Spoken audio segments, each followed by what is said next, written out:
Hello everyone, welcome to IMPRINT IAS. I'm Varun Kulhar. I'm looking at the Indian Express and the Hindu Daily News Discovery, 28th of November 2018. So what all we'll be covering today? We'll be looking at the Forest Rights Act, right? We're looking at some of its provisions and how this Forest Rights Act is impacting the elections in MP as in Chhattisgarh. We're looking at the usage of technology in the healthcare sector in the editorial in the Hindu, right? Then there's RBI front page news both on the Indian Express and the Hindu. There's obviously an impact of demonetization of food prices also, right? Then we have an editorial on oil prices, and we have a couple of articles on defense, right? We have an article on ISRO, hyperspectral, satellite. And then we have a very interesting explained page article on gene editing. There is also an article on 3-bin solution on waste management on the Indian Express, page 13. Then we have editorial on Sentinel Tribes on page 10, right, in the Hindu. Also, there's an ethics-based article on the Indian Express front page regarding Stryker. Okay, so let's start with Journal Studies 2, that is Polity, Governance, and IR related news. So, the Scheduled Tribe and Other Traditional Forest Dwellers Recognition of Rights Act 2006. So, the article basically says is the forest rights hold the key, and they could actually impact the results in Madhya Pradesh and Chhattisgarh. And why is that?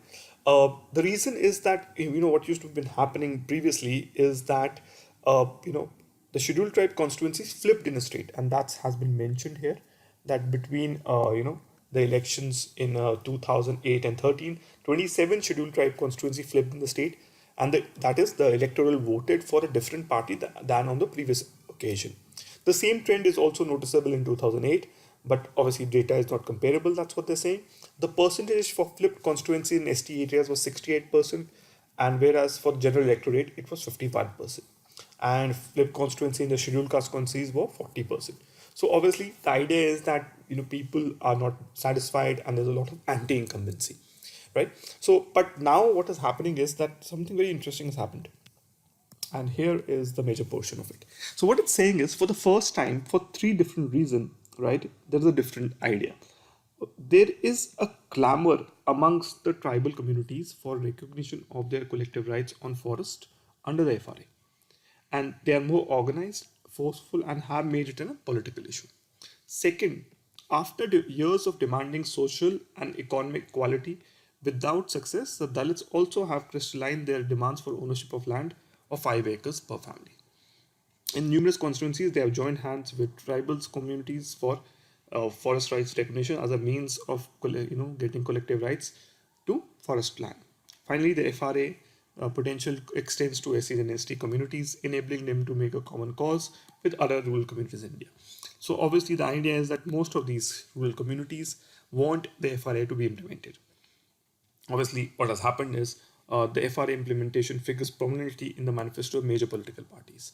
And obviously this would be actually the most important, maybe the crucial factor in these elections. But okay, let's try to understand what are the rights in the FRA. So the rights given is title rights. So the membership of forest dwelling tribes have ownership rights over land they have actually been cultivating as of December 2005, in 13 December that is. Then we have use rights. They can collect, use and dispose of minor forest produce, accessing grazing areas and use pastoral routes, right? Then we have relief and development rights. They have the right to rehabilitate if they're illegally evicted to basic amenities. And then they have the forest management rights. They have the right to protect forests and wildlife. So all these rights are there. So, right. But let's look in detail what the Scheduled Tribes and Other Traditional Forest Dwellers Recognition of Forest Rights Bill was. So what was the idea was that they actually have defined scheduled tribes, right? The forest dwelling tribes in this bit. And basically they said they are the ones who are occupying the land before 25th of October 1980. And the idea is a forest dwelling scheduled tribe nuclear family would be entitled to the land currently occupied subject to the maximum of 2.5 hectares. And this land may be allocated in all areas, even in national parks and sanctuaries, right? And in core areas, the forest dwelling scheduled tribe will be given a provisional land rights for 5 years, and within the period, if he is not relocated or compensated, obviously he gets permanent rights over the land. Then it basically also outlines 12 rights, including the right to live in the forest, to cultivate, to use minor forest produce, and obviously the hunting and trapping are prohibited, right? So therefore, because obviously you're living in a forest, you're not allowed to kill other animals. The Gram Sabha is empowered to initiate the proceeding or determine the extent of the forest rights that may be given to each eligible individual or family. That's mentioned in this, right? But what are the issues? Obviously, the basic issue is there's no reliable estimate of the likely number of eligible families. And obviously, what has been happening since this bill was passed is the fact that the forest people are actually claiming, and obviously the state government is actually not accepting their claims, and that is happening to a very large extent. 70% of the claims have been thrown out. Further, if these people are not relocated, obviously large scale relocation could result in obviously possible harassment, and this also has happened. Then forest communities who depend on forests for survival and livelihood reasons are not forest dwellers or scheduled tribes, are excluded from the purview of the bill. So this is also an issue. Then obviously the cutoff date. Now the problem is these people are not going to have too much of an evidence to prove their occupancy. So this is again a problem itself here, right? Because remember, they are scheduled tribes who have not really been in contact with modern day bureaucracy. Then livelihood needs have not been defined, and this would lead to litigation and delay in implementation. So these were the issues with the forest tribe and the FRA Act, that is. So the imprint answer writing question is: though the Forest Rights Act 2006 tries to undo the historic injustice done to them, right? That is the forest dwellers and tribals. It has been argued it has been misused, critically analyzed, right? So please try to write this answer today. Let's go ahead. So, right, the next is healthcare and technology. So, this is Sunita Reddy, and she is the managing director of Apollo Hospitals. She has actually in this article discussed a few things, right? So, in the beginning of the article, she says that the world, is changing so fast and so much, and global megatrends reinforce this fact. And she's saying, the internet has taken over our lives, smartphone penetration is growing rapidly, and demographics are evolving. And for the first time, we have people who fully feel home in the digital world, and they will overtake the population of the baby boomers. And there is a dramatic lifestyle and behavioral changes occurring every day. Okay, so obviously, what is happening is that even when internet is impacting everything, even healthcare is being impacted. So how it is impacting, and she starts with the Times cover 3 years ago. She says the headline was the baby could live to be 142, right? And that is the extent of breakthrough in longevity that modern medicine has been able to achieve, right? And she says that in India also we have actually improved the healthcare. We have improved life expectancy, we have improved infant mortality, maternal death, and quality of outcomes, right? And what has happened is now we are able to have a very clear idea of disease patterns of patients, the risk profiles, their expectations. We have information technology and biotechnology, right? We have immense potential to transform the mechanics of care delivery, and the idea that we can actually do a lot more than we could ever do before, right? Then what has happened is telemedicine has also been brought healthcare to the remotest corner of the country. We have use of artificial intelligence for preventive and predictive healthcare analysis. We have obviously, I'm mentioning big data also here. Then we have virtual reality of 3D printing. We are now moving towards augmented reality, by which, for example, every node of a malignant melanoma can be completely removed, thereby the risk of the cancer spreading to any other part of the body. So this augmented reality can actually do this for us. Also, this can actually really help. So then she talks about the fact that we have a very large we are maybe the largest healthcare scheme, that is the Pradhan Mantri Jan Arogya Yojana, or the National Health Protection Mission, right? And this is under the ambit of Ayushman Bharat. So this basically is a major shift in public healthcare addresses, right? Because basically this is 500 million people in the first stage itself, and this is the world's largest public health for all insurance scheme. And obviously managing this, and obviously creating such a platform would require smart adoption of technology such as blockchain, and obviously we have to create significant improvements in healthcare operations and cost. And because of the economies of scale of 500 million Indians, this can definitely create lower create investments to lower the cost of healthcare in the long run, and that's what she's saying, right? But the problem is very simple. We need to, achieve a balance between staying at the cutting edge of clinical protocol technology innovations and deliver world-class care, and while increasing efficient ways to lowering the cost of care and bring it to the reach of those who can't afford. So on one hand, we have CRISPR, which she's not talking about, but I'm just talking about we have big data analytics, right, and etc. We have nanotechnology being used to treat cancer. But on the other hand, we want to just give basic healthcare to the people who have not been able to reach. So obviously, she's giving a prescription for the future here, right? So what would be the question I would actually frame for this? It says that the question would be technology frames drives healthcare, gives more than any other force. And in the future, it will continue to develop in dramatic ways, illustrate it, and discuss the challenges in making healthcare sustainable in India. So, obviously, you've talked about what kind of innovations can happen in medicine to actually make healthcare more and more cheaper.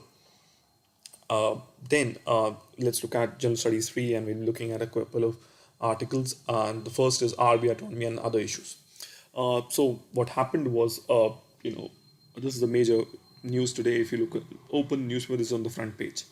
So the Reserve Bank of India, governor, he has batted for the autonomy of the institution in strong terms in this deposition before the parliamentary panel on finance, and he has made a presentation on the impact of demonetization. There's another article on that, and the status of non-performing assets. There's another article for both of them, right?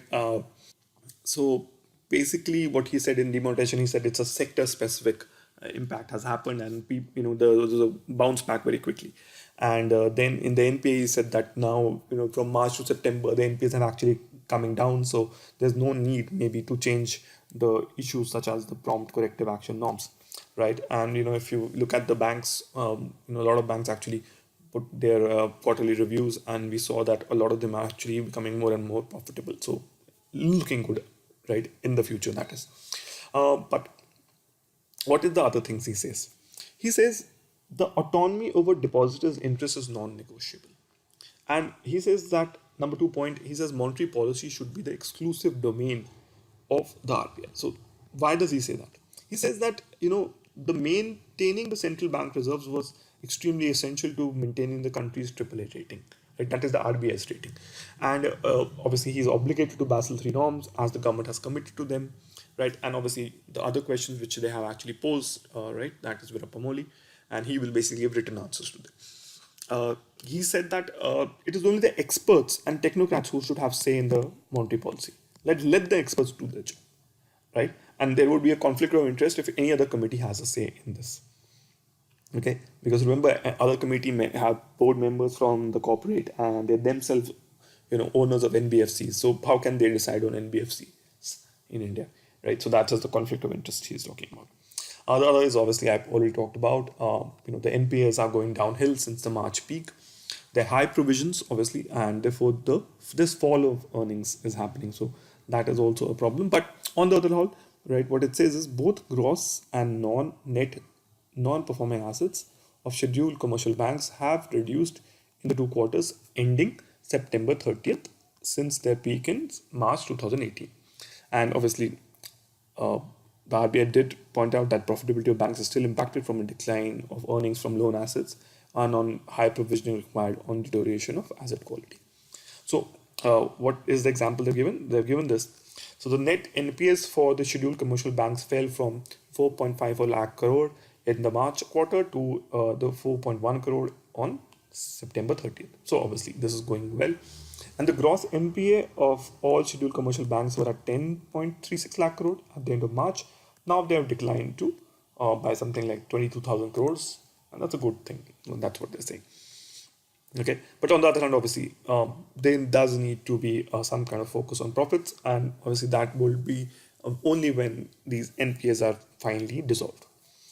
Okay, the next topic is space technology, and we have Hwise SIS, the first hyperspectral imaging satellite for advanced observatory, and this was going to be launched on 29th from Sriharikota. This is very important. Please note this. Then it is PSLV C43 launching it. And what is a hyperspectral imaging camera? It can provide well-defined images that can help identify objects on Earth far more clearly than regular optical or remote sensing cameras. So basically, this will watch over India from space in areas including defense, agriculture, land use, and mineral exploration. And it will be the eye and sky. And it can even be used to mark out a suspect or a person on the ground and separate it from the background with applications in transborder infiltration. And obviously the basic idea is to study the Earth's surface in visible, infrared, shortwave infrared, and regions of the electromagnetic spectrum, right? And obviously along with this we have co-passengers who are paying for our journey in some ways, right? With 30 co-passenger, we have a 100 kg micro satellite, 29 nano satellites from United States, Australia, Canada, Colombia, Finland, Malaysia, Netherlands, and Spain. So wonderful, I think, because we are actually making it much cheaper for us to actually send our own satellites abroad, right? That is own satellite to space. And obviously this will be placed in orbit, all right, 636 kilometer away at an inclination of 97.957 degrees and weighs 380 tons. So this is, just note these things, right? Then obviously InSight has landed. I'm not going to detail. I've already discussed this yesterday in much more detail. Please go through yesterday's video in case you want to go through InSight. The other thing is the Mako CubeSats. These are the ones, some tiny satellites which are relaying, the images and signals from the InSat to the NASA Space Center, right? The next editorial is about oil prices. And something, we have good news here. So what has happened is there's a fall in oil prices. It gives rupee and Indian economy a much needed boost. So why is that? So what has happened is Brent oil has dropped by a massive 30% since October, when we had crude oil at $86, and now it is around 60. And what has happened is because of few reasons. We thought previously that there will be disruptions in arrivals from major producers such as Iran and Venezuela, but obviously USA has softened its stand against Iran and turned to the largest, crude oil supplier itself with the boom in shale oil. So both of them are actually, USA and Iran are actually producing a lot. Then there was always a worry about global demand due to faltering growth in China, and this is also the US-China tariff war has actually led to this decline. Okay, so what does UBS say? The UBS say that very interestingly. So I think this is a quote which you can use in any of your oil related answer. It says, according to UBS, a drop of $10 in the price of oil can improve India current account deficit and fiscal deficit by 0.5 and 0.1% of GDP respectively, right? So this is extremely important. What has happened is now the Indian government is breathing a sigh of relief because there are general elections next year. If there's high fuel prices, there's a very high tendency that the common man will vote against the government in charge, right? The fuel prices obviously have significantly dropped. RBI has to worry less about the rupee and oil induced inflation. Remember that rupee, the price of rupee versus the dollar is related to the price of oil as well, right? Because obviously the idea is that India is a net importer, or we actually import $100 billion plus of oil every year. So obviously the rupee to dollar rate actually is related to this to a large extent.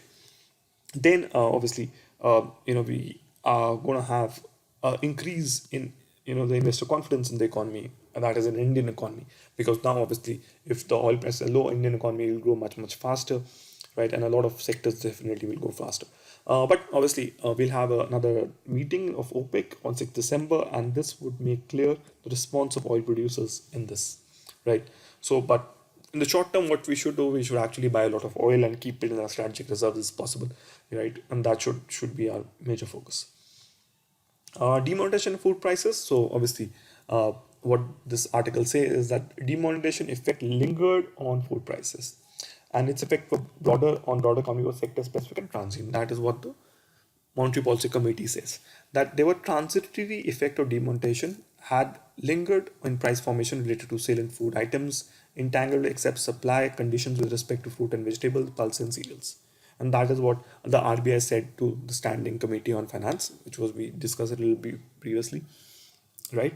And the GDP, obviously there was a transient slowdown in April to June quarter of 2017 due to demonetization and uncertainties to the run-up of GST. But the GDP rebounded in the next July to September quarter and sustained the momentum thereafter. So the idea is that the central bank obviously also made a point to note that the shortfall in government non-tax revenue should be viewed in the context of demonetization and this impact had on this surplus that RBI could transfer to the center. So obviously there was an impact of the demonetization on what kind of transfers the RBI could make to the central government. Okay, let's go ahead. Gene editing is our next topic, and we have something very, very interesting. We've talked about this before.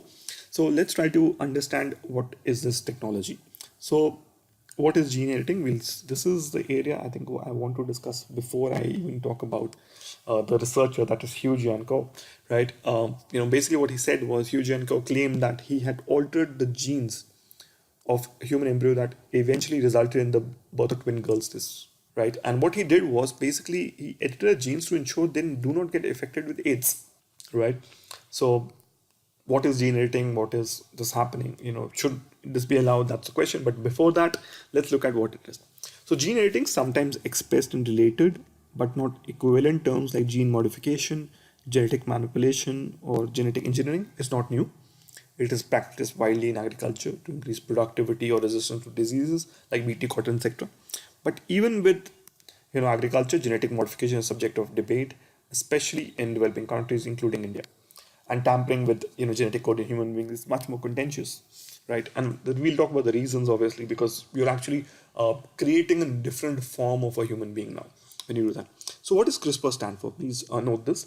CRISPR stands for short, it's for clustered regularly interspaced short palindromic repeats. Okay, this is something that I think you should definitely commit to memory. And this technology is relatively new and the most efficient tool for gene editing developed in the last 1 decade. Technology, basically what this technology does is it replicates a natural defense mechanism in a bacteria. It replicates a natural defense mechanism in a bacteria to fight virus attacks using a special protein called Cas9. And what the idea is that the CRISPR-Cas9 technology behaves like a cut and paste mechanism on a DNA strand containing genetic information. And the specific location of genetic codes are needed to be changed, edited, and identified on a DNA strand. So what happens is you have an RNA or around 20 nucleotide long, and what happens, the RNA will merge with the DNA, and the Cas9 protein basically recognizes now the RNA and now joins the DNA as well and acts like a pair of scissors and cuts the location from the strand. Okay, so a DNA strand, when broken, obviously it repairs itself, and obviously this auto repair process, you can actually supply a desired sequence of genetic codes that bind to the broken DNA strand. Now, obviously the question would be, obviously, is this precise? Obviously this is extremely precise, but not 100% precise. There are possibilities that other genes also get targeted, and such scenarios and impacts cannot be ruled out. And this is Siddharth Tiwari from the National Agriculture Food Biotechnology Institute, and he has used the CRISPR technology on banana genes. So obviously there is an issue. What kind of ethical dilemma this is? Because remember, the most promising uses of CRISPR technology is in the treatment of diseases. And here what you're doing is you're totally avoiding a disease altogether, right? So for now, what's happening is sickle cell anemia. Let's say you have that, right? So it's a gene mutation. So obviously you can obviously use the gene editing technology, right? And obviously make sure that you don't have sickle cell anemia anymore, right? So that would be wonderful. But now what is happening is the genetic codes of one individual were being changed when you cure a disease. Now what is happening is you're editing the genes of the embryo, and such a change could be obviously would be passed to the offspring. So you're basically making changes in the genome of the next generation. And if we allow this, nothing stops people with access to CRISPR technology to produce babies with specific traits. Like let's say you want a fair girl, right, or you want a green-eyed boy, or you want a golden haired Brad Pitt son, so you will get that. Okay, so I think that's not actually right, because you should actually let God play its role in a lot of ways. The next topic is waste management, and this is by Ishwar Judge, Aluwalia and Matra Patil.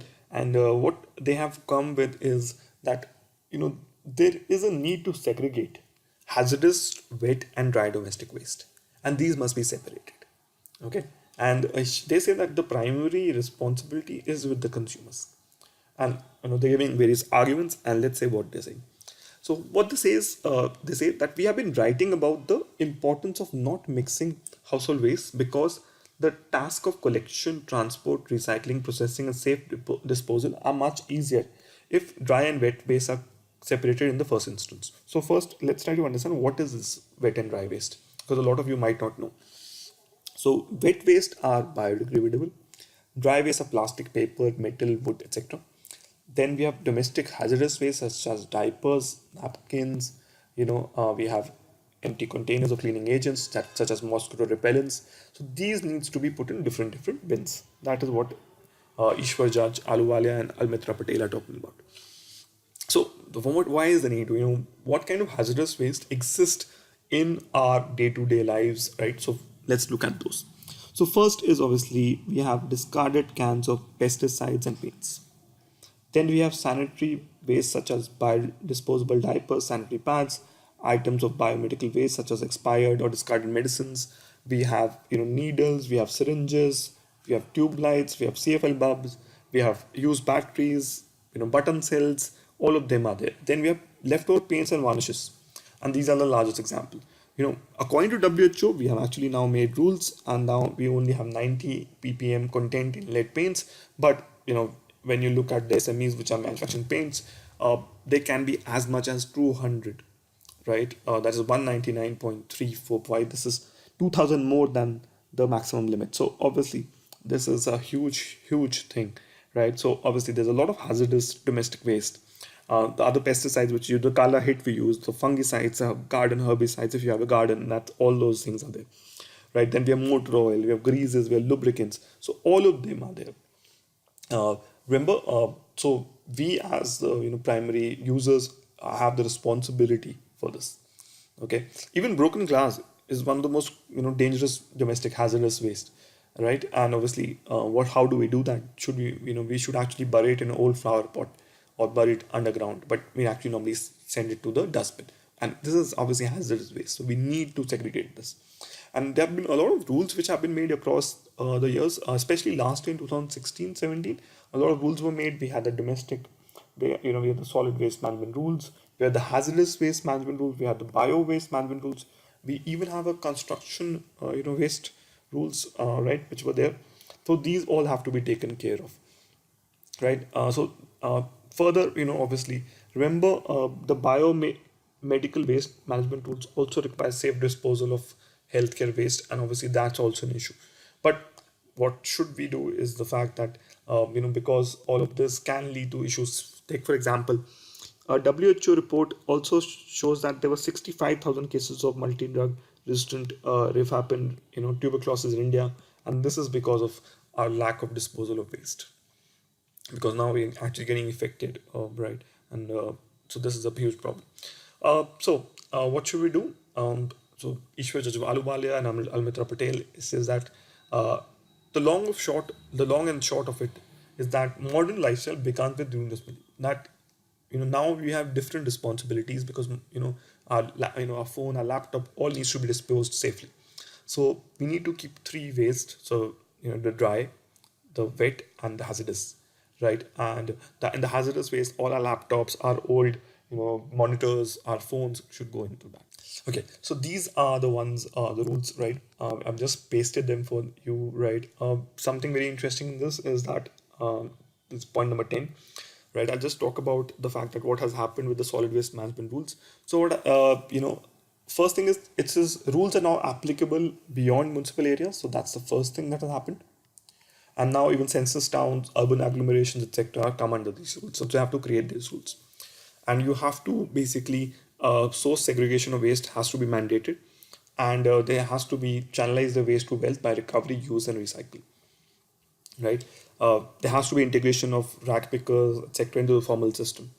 No person should throw, burn, or bury the solid waste outside on the streets, etc. And there should be a fine in case there is some kind of a littering or non-segregation is done. Then any resident welfare society, right, the gated communities with an area of 5,000 square kilometer, right, greater than that, should basically segregate waste at source in valuable dry waste such as plastic, tin, etc., and hand over recyclable materials to authorized waste pickers or the authorized recyclers or to the urban local body. So this is extremely, extremely important. There are others. I think you can go through these, right, in detail. They talked about industrial units, right, using fuel and located within 100 kilometer from a solid waste RDF plant shall make arrangements to obviously replace their fuel requirements with the RDF, so that obviously that can actually happen. So there are other things definitely. So please go through all of them, right? This is something that a lot of the 21 points. I think you will need to read them repeatedly to be able to remember all of them. Okay, as I said, there are more than that. There are 26 points. Sorry about that. Then we have an article on the Sentinel Tribes. The indigenous communities and settlers in Andaman and Nicobar must be equal stakeholders for a common future. That's Vishwadevt Pandya and Madhumati Mazumdar. And they started with the article that there's a tragic death of a young American adventurer in the protected tribal reserve of North Sentinel Island in Andaman Nicobar Islands.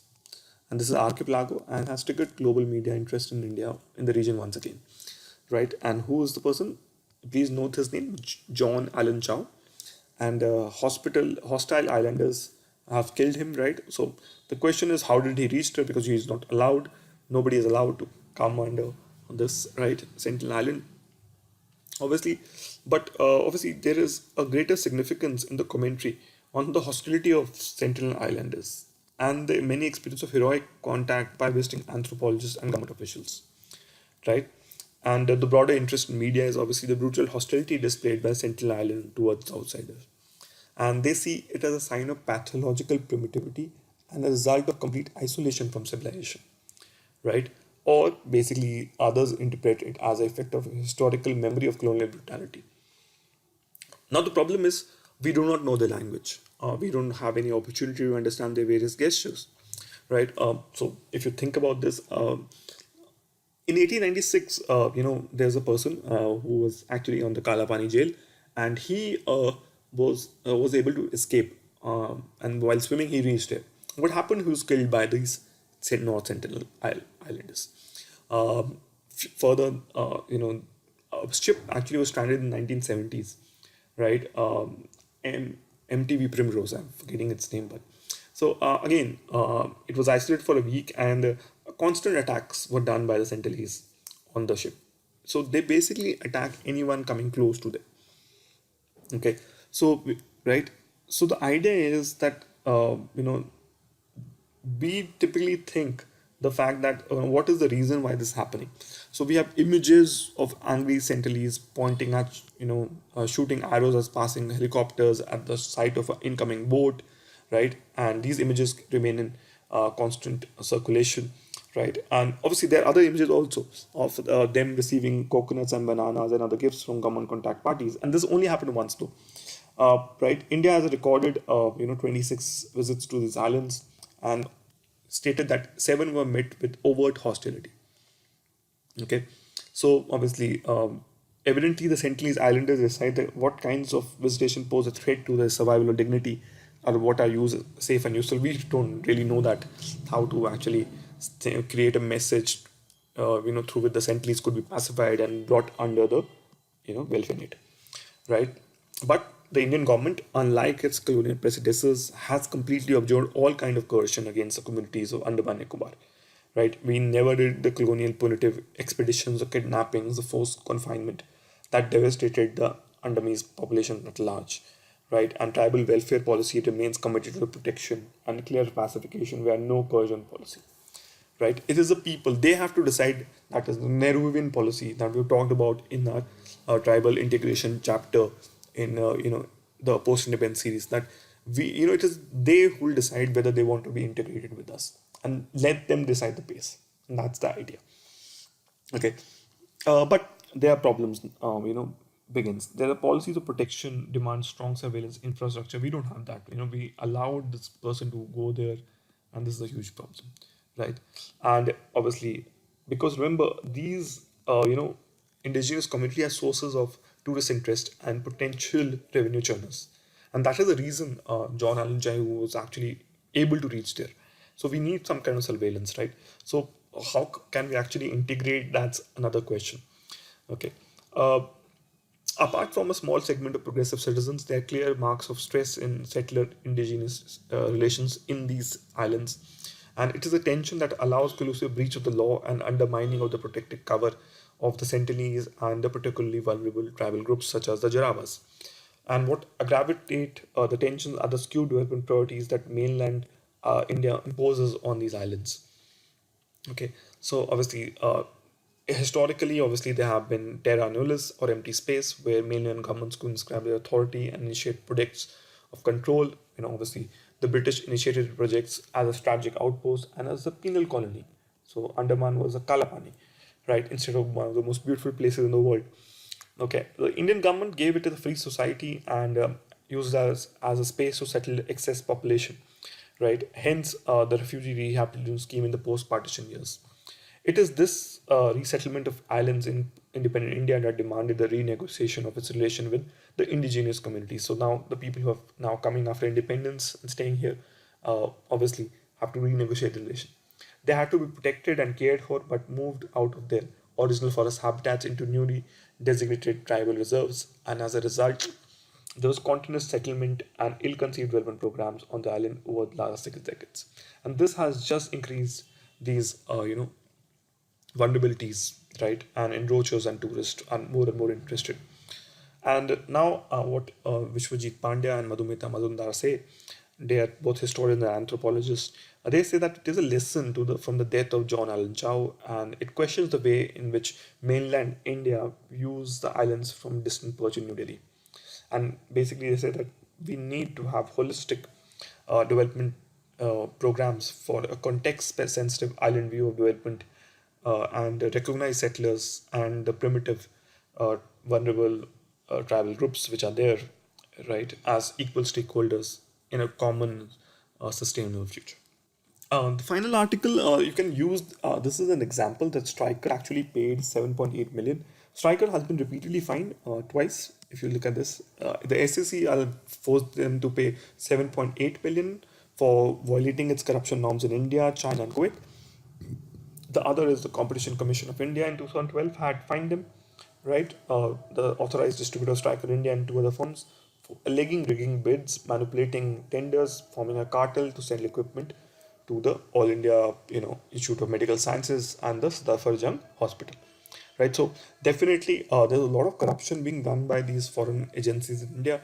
They have to be, obviously, uh, be made heavily penalized. I think this calls for a heavy penalty by India as well. So what they have been doing, they have given inducements to doctors, dubious deals with hospitals, and these are led to an unregulated medical bazaar. And this has been done by J&J, by every US based company today these days.